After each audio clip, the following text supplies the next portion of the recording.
नमस्कार, ग्लोबल स्पेशलमा यहाँलाई स्वागत छ। दर्शकवृन्द, ग्लोबल स्पेशल खोजमूलक समाचार सामग्रीहरूको स्पेशल प्याकेज हो। हामी जनसरोकारका हरेक विषयको गहिरो अध्ययन गर्दै सत्य तथ्यलाई उजागर गर्ने प्रयास गर्दछौँ। सत्य तथ्य र निष्पक्ष समाचारको प्याकेज दिने हाम्रो प्रयास निरन्तर जारी छ।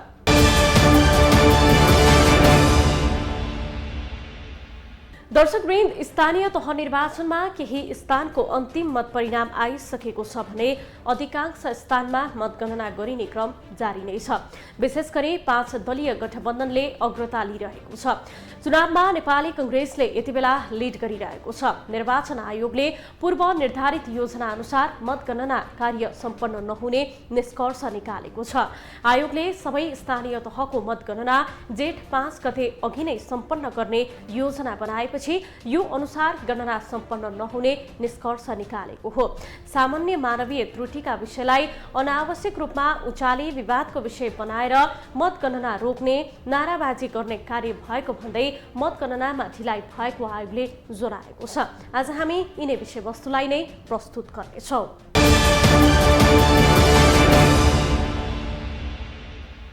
स्थानीय तहको निर्वाचनको मत परिणाम आउने क्रम जारी छ। मुलुकभरिका 750 स्थानीय तहमा भएको चुनावको मत परिणाम आइरहेको छ।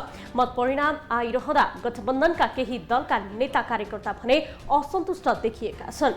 विशेष गरी गठबन्धनले कांग्रेसलाई फाइदा भएको र अन्य दललाई घाटा पुर्याएको भन्दै असन्तुष्टि बढ्न थालेको हो।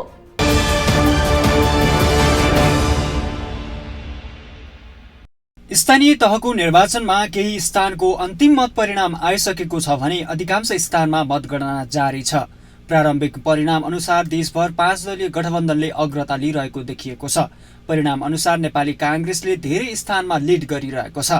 कांग्रेसले जित हासिल गरेको स्थानीय तहमा प्राय गठबन्धन भएको छ। तर सोही अनुरूप माओवादी र एकीकृत समाजवादीलाई भने समान रूपमा मत प्राप्त नहुँदा गठबन्धनभित्र असन्तुष्टि बढ्न थालेको देखिएको छ। माओवादीको भातृ संगठन वाइसिएलका इन्चार्ज दीपशिखाले गठबन्धनले आफ्नो पार्टीलाई घाटा भएको प्रतिक्रिया दिएका छन्। माओवादीका नेता हिमाल शर्माले कांग्रेसले गठबन्धनभित्र समानुपातिक भूमिका खेल्न नसकेको तर गठबन्धनले सबैको हित भएको बताएका छन्।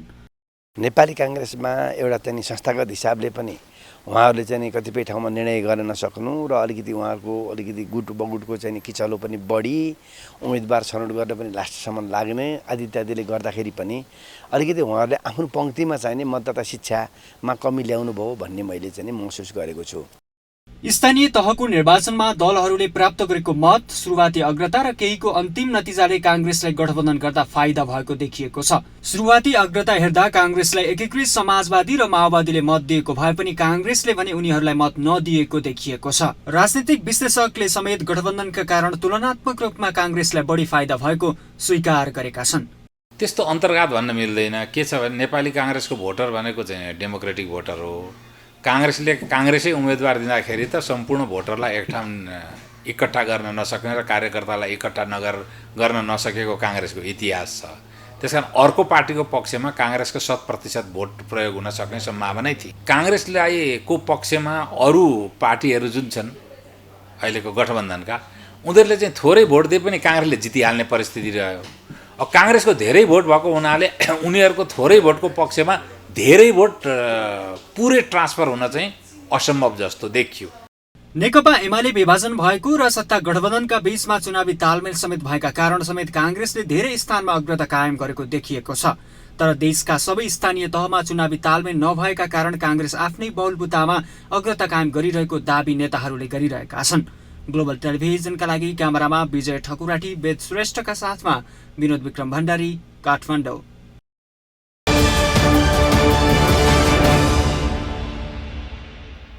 स्थानीय तहको चुनावको मतगणना देशका अधिकांश स्थानमा सुरु भएको छ र प्रारम्भिक मत परिणाम आउने क्रम समेत सुरु भएको छ।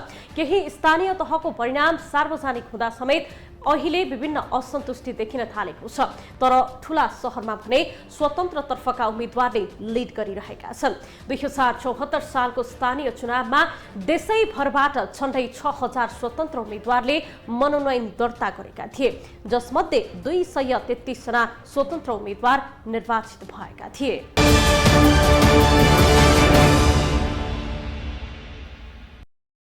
शुक्रबार सम्पन्न स्थानीय तहको चुनावको प्रारम्भिक मत परिणाम आउने क्रम सुरु भएको छ। देशभर एकै पटक भएको चुनावको मतगणनाको काम जारी छ। निर्वाचन आयोगका अनुसार देशभरको सबै स्थानीय तहको अन्तिम मत परिणाम आउन भने 10 दिन बढी लाग्नेछ। मतपत्रको आकार र सीमित कर्मचारी मतगणनामा प्रयोग भइरहेका कारण मतगणनाको काम भने सुस्त देखिएको छ। यसपालिको चुनावमा देशभरबाट 10,000 बढी स्वतन्त्र उम्मेदवारी दर्ता भएको थियो। प्रारम्भिक परिणाम अनुसार चुनावमा सहभागी भएका स्वतन्त्र उम्मेदवारहरूले सम्मानजनक मत प्राप्त गरेका छन्। काठमाडौँमा गठबन्धन बनाएर मेयरमा उम्मेदवारी दिएकी कांग्रेस नेत्री सिर्जना सिंह र नेकपा एमालेका नेता समेत रहेका पूर्व मेयर केशव स्थापित भन्दा स्वतन्त्र उम्मेदवारी दिएका वालेन शाह अघि देखिएका छन्। राजनीतिक रूपमा काठमाडौँका हरेक ओडा र टोलमा समेत संगठित सदस्य रहेका राजनीतिक दलको तुलनामा संगठित मतदाता नरहेका शाहले अग्रता कायम गरेका हुन्। बालेनका पक्षमा त मतगणना स्थलमा नाराबाजी समेत देखिएको छ। उता धनगढीमा गठबन्धन बनाएर उम्मेदवारी दर्ता गराएका पूर्व मेयर नृप ओडभन्दा अघि स्वतन्त्र उम्मेदवार गोपी हमाल देखिएका छन्। हमालले यस अघिको स्थानीय तहको चुनावमा समेत सम्मानजनक मत पाएका थिए। यता जनकपुर उपमहानगरपालिकामा पनि स्वतन्त्र उम्मेदवारी दिएका मनोज कुमार शाहले सुरुवाती अग्रता लिएका छन्।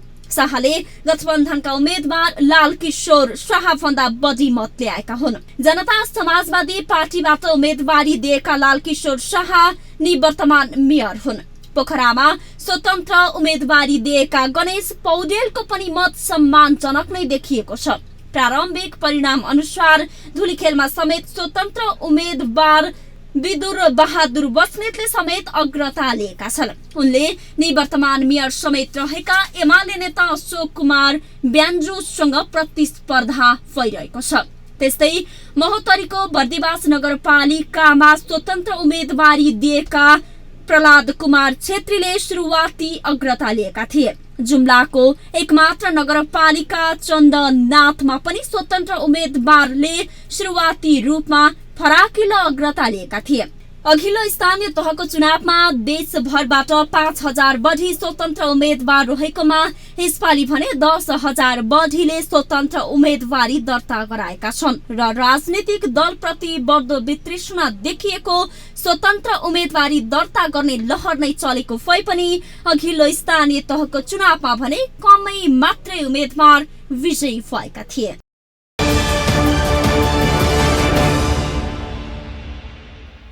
निर्वाचन सकिएपछि यति बेला देशभर मतगणना कार्य जारी छ। तर मतगणना जारी रहँदा अधिकांश मतगणना स्थलमा मतपत्र र मतपेटिकाको सुरक्षाका लागि तारजाली प्रयोग भएको छ। त्यसो त मतपत्रको सुरक्षाका लागि तारजाली र सीसी क्यामेरा जडान गरिएको तर्क निर्वाचन आयोगको छ। तर किन लोकतन्त्रमा जनताले नै दिएको मतको सुरक्षामा तारजालीको प्रयोग गर्नुपर्ने सम्मको स्थिति बन्यो त?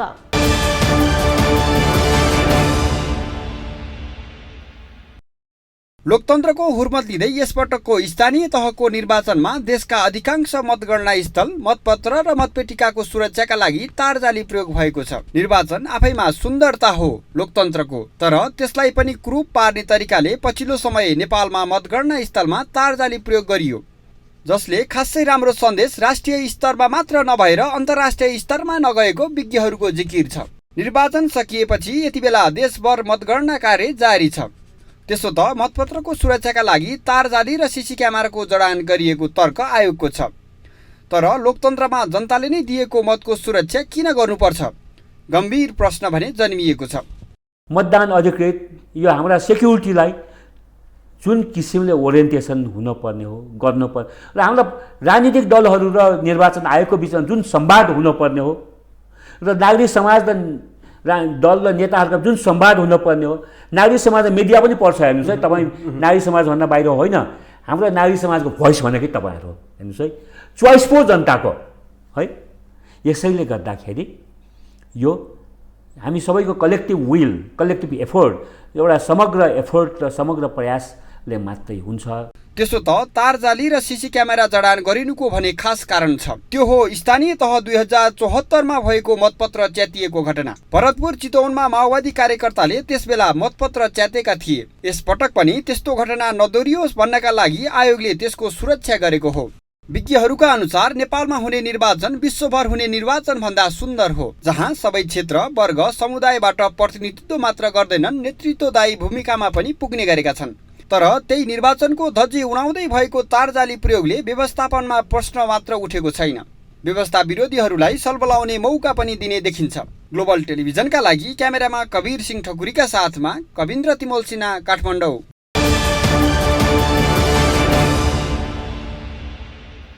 मुलुकभरिका 753 स्थानीय तहहरूमा एकैसाथ एकै दिन निर्वाचन सम्पन्न भएको छ।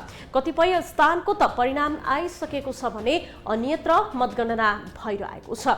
कुनै पनि चुनावमा हार जित हुनु एकदमै सामान्य प्रक्रिया हो, तर यसपटक खास गरी प्रमुख दलका शीर्ष नेताहरूले स्थानीय चुनावलाई जसरी आफ्नो व्यक्तिगत प्रतिष्ठाको विषय बनाए त्यसै अनुरूप शक्ति र स्रोत साधन परिचालन गरे। त्यसले निर्वाचनलाई एकदमै फड्किलो र थप खर्चिलो बनाउन भूमिका खेल्यो। आचार संहिताको परिपालनामा पनि कमी कमजोरी भएको छ। निर्वाचन आयोगले आचार संहिता विपरीत गैर जिम्मेवार गतिविधि गर्ने प्रमुख राजनीतिक दल, सत्तारूढ नेताहरू र पूर्व प्रधानमन्त्रीहरू विरुद्ध स्पष्टीकरण सोध्ने सम्म तत्परता त देखाएको छ, तर थप कारबाहीका लागि अग्रसर नहुँदा ओहदावाला र पहुँचवालाले उन्मुक्ति पाउने हुन् कि भन्ने भान परेको छ। आयोगले सबैमाथि समान व्यवहार हुने र गडबडी हुन नदिने स्पष्ट सन्देश व्यवहारबाटै दिनका लागि निकै जरुरी छ। हस्त आजलाई यति नै। भोलि अर्को विषयको सामग्री लिएर आउने छौँ। तबसम्मका लागि तपाईँ ग्लोबल टेलिभिजन सँगै रहनुहोला। नमस्ते।